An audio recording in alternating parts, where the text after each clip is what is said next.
Hello, good morning class seventh. आप लोगों की आज से ऑनलाइन क्लासेस स्टार्ट हो रही है। सभी को ये क्लास अटेंड करनी है क्योंकि यूट्यूब में आपका इस क्लास को अटेंड करने के लिए 3 नंबर आपको दिए गए हैं। तो क्लास सेवेंथ सभी इस क्लास को अटेंड करें और आपको जो क्लास वर्क होमवर्क दिया जाता है उसको अपनी फेयर कॉपी पे आप लोग करते रहेंगे, क्योंकि हर तीसरे दिन आपकी कॉपी चेक होने के लिए व्हाट्सएप में हमें दी जाएगी। तो आप लोगों को ये क्लास अटेंड करना ज़रूरी है। हम लोग कर रहे थे क्लास सेवेंथ का पार्ट नंबर 4, नेताजी की चिंता।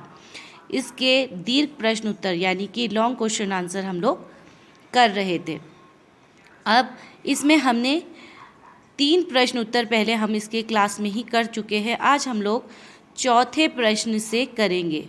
मैंने आंसर इसमें दिया है, आपके पास बुक है, क्वेश्चन आप लोग बुक पे से लिखेंगे।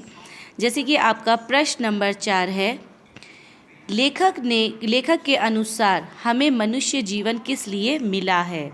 पहले सवाल को समझने की ज़रूरत है, प्रश्न को समझने की ज़रूरत है कि हमें भगवान ने मनुष्य जीवन किस लिए दिया है। तो आपका उत्तर है, हमें मनुष्य जीवन दूसरों की सेवा में समर्पित करने के लिए मिला है। हमें इंसान की ज़िंदगी इसलिए मिली है कि हम दूसरों की मदद कर सकें। अब है आपका प्रश्न नंबर 5, लेखक ने माँ को ही पत्र लिखने का कारण क्यों बताया। इस आपके बुक में है क्या बताया, इसमें प्रश्न में होना चाहिए क्यों बताया, मतलब उसने इसकी वजह क्या थी कि वो अपनी माँ को ही अपनी बात बताना चाहता था। आपका उत्तर है, क्योंकि लेखक के अनुसार माँ का जीवन स्वार्थ रहित होता है, इसलिए वे लेखक की बात सुन और समझ सकेगी। मतलब माँ की ज़िंदगी ऐसी होती है जिसमें कोई भी स्वार्थ नहीं होता है, अपने फ़ायदा नहीं होता है जब बच्चों की कोई बात आती है, इसलिए वो अपने बच्चे की बात अच्छे तरीके से सुनेगी और उसको समझ सकेगी। प्रश्न नंबर 6 है आपका, लेखक ने प्रभु से क्या प्रार्थना की है, भगवान से उसने क्या मांगा है। लेखक ने प्रार्थना की वे अपना संपूर्ण जीवन दूसरों की सहायता में बिता सके, मतलब अपनी पूरी ज़िंदगी दूसरों की मदद करने में गुजार दे।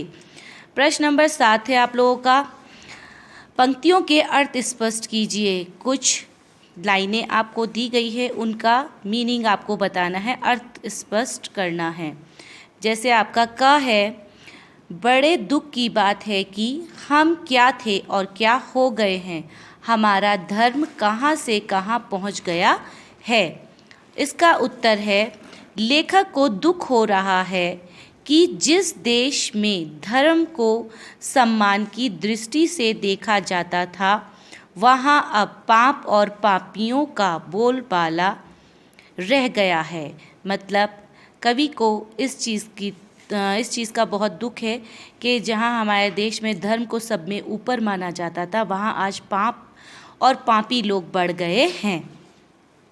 आपका ख है, जिसका जीवन स्वार्थ से प्रेरित है, वे कभी इस प्रकार सोच नहीं सकते, क्योंकि वैसा करने पर उनके स्वार्थ पर आँच आएगी। इस प्रश्न में पूछा गया है कि जो इंसान स्वार्थी होता है, लालची होता है, वो कभी देश की भलाई के बारे में नहीं सोच सकता है। ऐसा करने पे उसके स्वार्थ पे, उसके लालच पर आँच आएगी। इसका मीनिंग है, स्वार्थी व्यक्ति को चिंता रहती है कि कहीं उसका अनिष्ट या नुकसान ना हो जाए, मतलब उसका कहीं बुरा ना हो जाए। ऐसे व्यक्ति देश हित में सोच नहीं सकते।